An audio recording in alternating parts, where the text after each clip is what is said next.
और इंडिया का 36 का आंकड़ा है।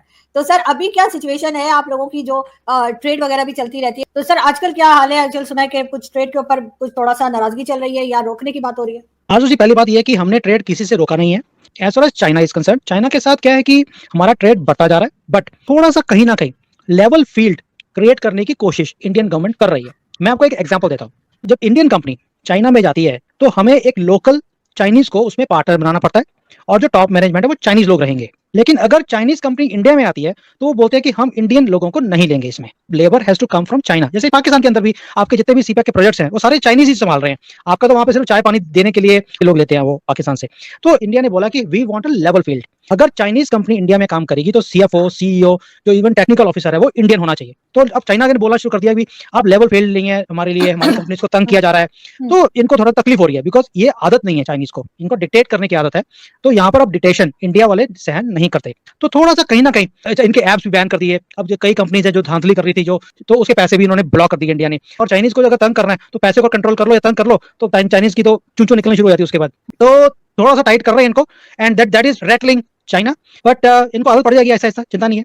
अच्छा सुमित साहब, एक चीज ड्रोन्स टेक्नोलॉजी के हवाले से, इंडिया 2030 तक चाहता है कि अपनी जो डिफेंस की डिपेंडेंसी है वो ड्रोन के हवाले से बहुत ज्यादा स्ट्रांग होनी चाहिए, बल्कि वो कहते हैं कि दुनिया में सबसे ज्यादा होनी चाहिए। क्या देख रहे हैं आप? फकार भाई, ड्रोन इज द फ्यूचर, क्योंकि एक तो लो कॉस्ट है। आप सोचिए कि एक हवाई जहाज अगर आपका लॉस होता है किसी वॉर की सिचुएशन में तो उसमें इन्वॉल्वमेंट बहुत ज्यादा है, एक पायलट भी जाएगा।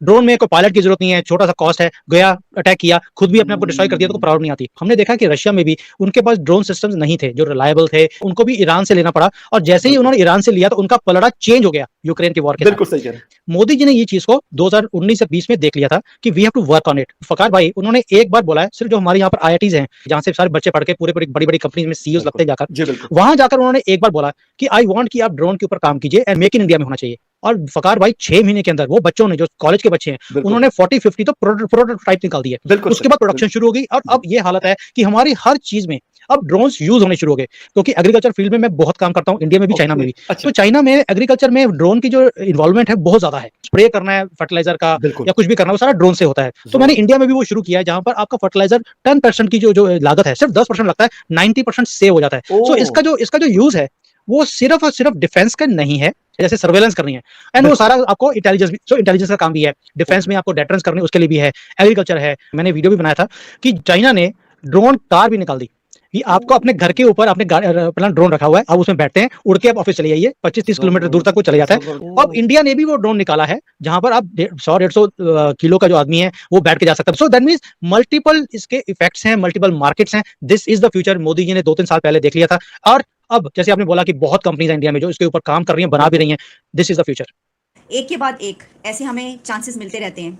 डेली बेसिस पे भी हम करना चाहें तो इस तरह के प्रोग्राम्स कर सकते हैं। इतने बहुत सारी ऐसी खबरें आती हैं जिसमें हमें पता चलता है हमारे हमसाया मुल्क भारत की तरक्की का। और जब कहा जाए कि देखिए अब इंडिया ने इसको बीट कर दिया, देखिए अब इंडिया ने उसको बीट कर दिया। अब world's largest office building in Surat India में।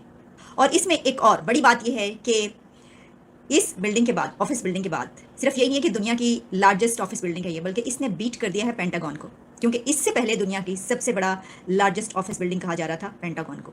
जनाब ये है इस तरीके से कि ये तकरीबन 35 एकड़ लैंड कहा जा रहा है। 35 एकड़ों पर ये लैंड है जहां पर ये बिल्डिंग बनाई गई है। 15 स्टोरी कॉम्प्लेक्स है ये। 7.1 million square feet of floor space जो है वो ये है। 4500 इंटरकनेक्टेड ऑफिस स्पेस है, यानी 4500 ऑफिस जो हैं वो इसके अंदर समा सकते हैं या हैं। और ख़ास तौर पर डायमंड के हवाले से, रफ डायमंड से लेकर, रफ डायमंड ट्रेडिंग से लेकर और पॉलिश्ड डायमंड ट्रेडिंग तक यहाँ पर होगी। कि दुनिया का, इस प्लेनेट का 90%, मोर देन 90% जो डायमंड है, डायमंड कट, वो सूरत में होता है। दोस्तों, भारत और चाइना हमेशा से कॉम्पिटिटर रहे हैं, और अब वह कंपटीशन बहुत ज़्यादा बढ़ गया है। और पाकिस्तान मीडिया अब यही चर्चा कर रहा है कि किस तरह भारत चाइना को बुरी तरह से परास्त कर रहा है और हर मोर्चे पर टक्कर दे रहा है। हम यह मानते भी हैं कि चाइना फिलहाल हमसे आगे है, लेकिन आने वाले समय में भारत इसे बिल्कुल आसानी से पीछे छोड़ देगा।